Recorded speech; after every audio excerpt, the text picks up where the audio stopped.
তো বন্ধুরা, ভাজাভুজি খেতে আমরা কিন্তু সবাই ভালোবাসি। যদিও শরীরের জন্য হেলদি নয়, তাও কিন্তু মাঝে মধ্যে তো খাওয়া যেতেই পারে, তাই না? তো আমার নতুন একটা ভিডিও তোমাদের সকলকে জানাই স্বাগত।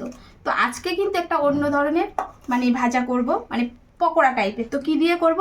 তো এখানে আছে পুঁইশাক পাতা। তো পুঁইশাক পাতাটা আমি কিন্তু বেশ ভালো করে একদম কুচি কুচি করে নিয়েছি। এটা হচ্ছে একদম পুঁইশাক পাতা। তো অনেকে পুঁইশাকও বলতে পারে, পুঁই শাক বলতে পারে, যে যেমন বলে। তো এখানে পুঁইশাক পাতা নিয়ে নিয়েছি একদম ঝিরিঝিরি করে কেটে। এখানে আছে পেঁয়াজ কুচি, এখানে আছে কাঁচা লঙ্কা কুচি, আর এর মধ্যে মশলার মধ্যে যাচ্ছে এখানে আছে আদা রসুন বাটা, হলুদ, লঙ্কা গুঁড়ো, জিরে আর ধনে গুঁড়ো, আর এখানে আছে লবণ। তো এখন এইগুলো একসঙ্গে কিন্তু দিয়ে দেবো। আর এর মধ্যে এবারে দিতে হবে বেসন। তো এখানে আমি পরিমাণ মতো বেসন দিয়ে দেব। তো মোটামুটি আমি এখন 3 চামচ মতো দিচ্ছি, পরে লাগবে দেবো। তো এখন এইগুলো সব দিয়ে দিলাম। এখন কিন্তু এইগুলো একসঙ্গে বেশ ভালো করে চটকিয়ে মাখাতে হবে। তো এই মুহূর্তে কিন্তু তোমরা জল দেবে না, কারণ পুঁইশাকের এই পাতা থেকে কিন্তু অলরেডি জল বার হয়। তো এখানে আমি ভালো করে এটাকে এখন চটকে চটকে মাখাবো। তো এখানে ভালো করে এগুলো সমস্ত মশলা টশলা দিয়ে আমি কিন্তু বেশ ভালো করে মেখেছি। এখন কিন্তু সামান্য একটু জল দিতে হবে, খুব বেশি না, কারণ একদম তো এটা ডলা ডলা করবো না, একটু টাইট করে এটাকে মাখতে হবে, তবে কিন্তু এই পুঁইশাক পাতার বড়াটা খুব মচমচে করবে। তো এই যে আর লাগবে না জল। এখন এটাকে আবারও একটু বেশ ভালো করে চটকিয়ে মেখে নেব। দেখো খুব সুন্দর করে মেখে নিয়েছি, আর শাকগুলোও কিন্তু একদম নরম হয়ে গেছে। তো এখন এখানে আমার মাখাটা কিন্তু অলমোস্ট ডান।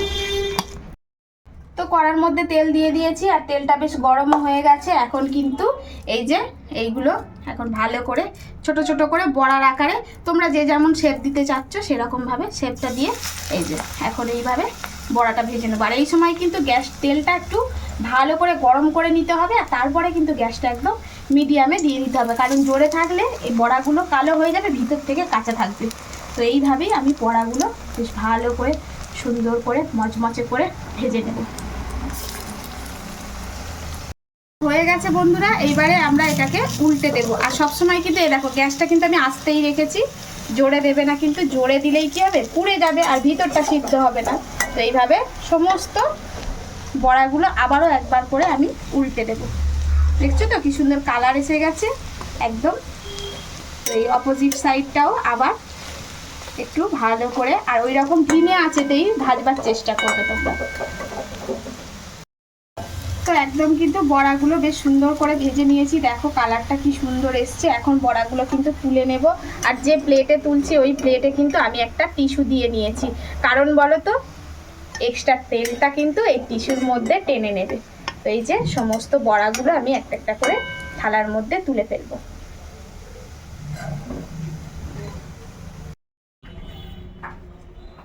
তো বন্ধুরা, গরম গরম বড়া রেডি।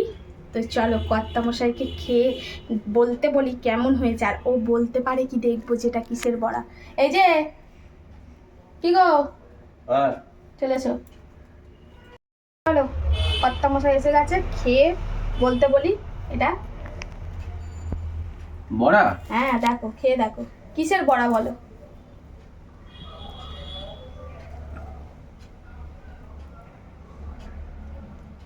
তো শাক টাক গুলো দেখতে পাচ্ছি, শাক দেখতে পাচ্ছি, কিন্তু কি শাক তো বলতে পারবো না, খেয়ে দেখি।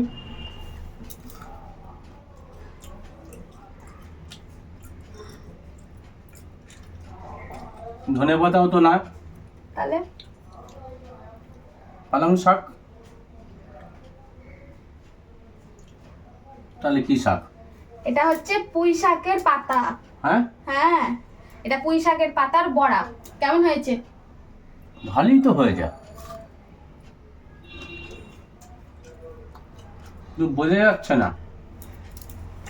ভালো হয়নি? খুব সুন্দর হয়েছে।